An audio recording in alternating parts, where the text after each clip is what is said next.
Hey there, today I'm going to show you how to make a survey that you can just easily share on Zoom or social media or an email, or as in this case, I embedded it on a web page and then I just shared that link in a Zoom workshop that I was doing. So just basically it's a link. So I've embedded that survey into a web page. What's cool about this survey is that you can customize it to make it look however you want. I happen to be using Canva, a very easy design program, but you can use whatever you like in order to make it. And then I used a program called ThingLink, bringing that graphic into ThingLink. So what I have here is a graphic with two buttons applied to it. So I'm trying to gauge from my audience how much they know about ThingLink and Canva before I get into doing a workshop on it. So if you click on the first one, you can see that it asks the question, are you a Canva user? Canva, what's that? Sometimes I use it. Any chance I get, I use it. As soon as you click on that, you're going to get answers. Now, I can't click on it because I've already done a test on that. So what I'm going to do is I'm going to switch on over here to another browser so that you can see what I'm talking about. Because on this particular browser, it doesn't know. So there is kind of a fix so that you don't have people voting too many times. So let me click on this again, and you can see what I'm talking about. It's not telling me how many people answered it already, which in this case, it's only one because this is my test. So I'm going to click this one instead. Now, 50% of the users use that. And then if we go over here to the next question, have you used ThingLink? Thing what? I've used it some, I used it a lot. Thing what? I'll just do that as an example. So instantly back on my end, I get that feedback. So let me show you how to set that up, complete with this little tiny illustration that we have. So moving back on over, I'm going to go into Canva. If you've ever used Canva, you know. Let's see. Let's go to home. That's easier to find things that way. So here is, I think it was this one that I used. And I just created a new design and put in my dimensions. That is a pro feature, but you could use any size you want. That's the cool thing about this, that it is completely customizable. You can make this thing in Photoshop, whatever you want to make it in. So I just made my design that would fit the size of this particular spot on my webpage. So I just made a background. One cool thing about Canva is that it has a lot of logos in there. So of course they have their own Canva logo. If you go over to Elements and I'm in Uploads, sorry. You want to be in Elements in order to find things. Canva logo. And there's the logo. But they also have Facebook, YouTube, Twitter, a lot of different ones. They did not have the ThingLink logo embedded in there. So that I had to just Google search for the Canva, for the ThingLink logo, and it was in PNG format. So it was a transparent background on it. And since it's a logo and it's used for just identifying the company for the purposes of training, it's perfectly legal to do that. So for here, then I just made something that looked like a button, because when you're making something that's a graphic, you want to make sure they know that it's something they can click on, along with this animation. So the animation is also a Canvas graphic already. So I just said question mark, looking for that too, because I'm asking a question. If I scroll down here, I can see here's one that's bouncing up and down. That's an animated GIF. So it supports GIFs when you want to bring that in, and basically you just drag it in and position it where you want to position it, size it, whatever you want to do. So they did for that. And then for the square, just basically if you hit R on your keyboard, you have your shape that you can drag it around, modify it, change the color however you want, and then you can change the shape however you want up there at the top. Maybe like this button shape right here, and then you can move it in however you want. So that's how I did it. So once I was done, I go up to the right, click share, and then download. And then here is what I want to make sure, since it has an animation in there, it wants to do video. So but we don't need a video because it's just a short looping bouncing up and down of a question mark. So that's where you're going to use a GIF. It's much lower resolution, file size, so much good to use. And then you just hit download and it will download your GIF for you. So then the next thing is we can leave Canva altogether. We don't need to use Canva anymore. And we've got this item downloaded to our desktop.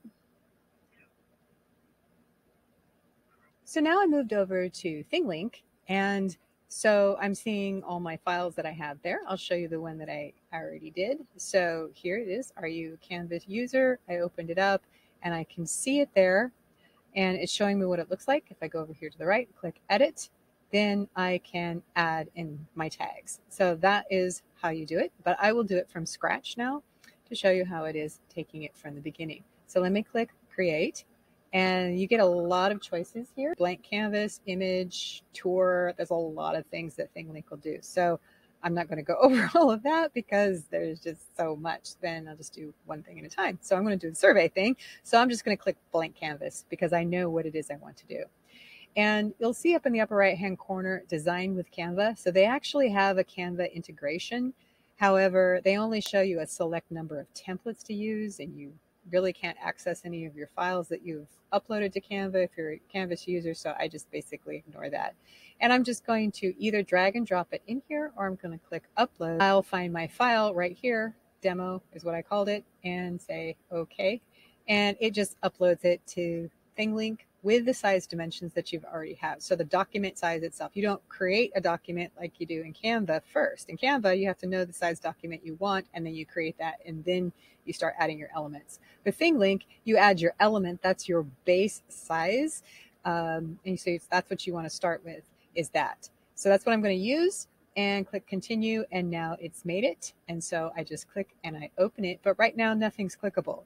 So what we need to do is to go up to the upper right and click edit.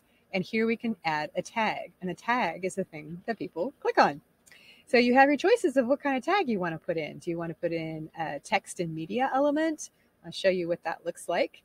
No content there, but then you can add in a title. This is my info box. And then you can put in a bunch of text here. You can put in a little button URL. So let's just give it a straight link to Canva. There's your button. You can change the colors. You can put in an image. You can do all kinds of things. But that's not what I'm going to do. So I'm going to delete that tag. I want to show you how to make a survey. So I'm going to click add tag again. If I scroll on down, you can create tours, all kinds of things. Like I said, there's a lot to ThingLink. But right now, I won't get sidetracked. I'm going to use create poll. So in this poll, here's the icon. I'll change that in a bit. I'm just going to go with the default one. So do you know Canva? Question mark. Some, a little, a lot. You can have more questions. Another question, another answer. Sorry, not question. There we go. We got questions. All right. So I'll say done. And then there is the tag. Well, I don't want it right there. I want it to appear right here. Now, as you can see, it overlays on that button there. Sorry, I have a cat that's very vocal. So it overlays on that button, but I kind of want it to be just to disappear. So I just click that again. I know I have it positioned about where I want it. I can change the icon now, and I got a lot of choices here of all kinds of different icons to use.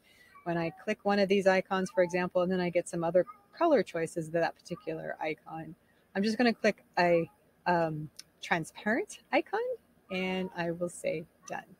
So now there is a transparent icon right there, but it still has this animation there that kind of just signals to the user, hey, click here.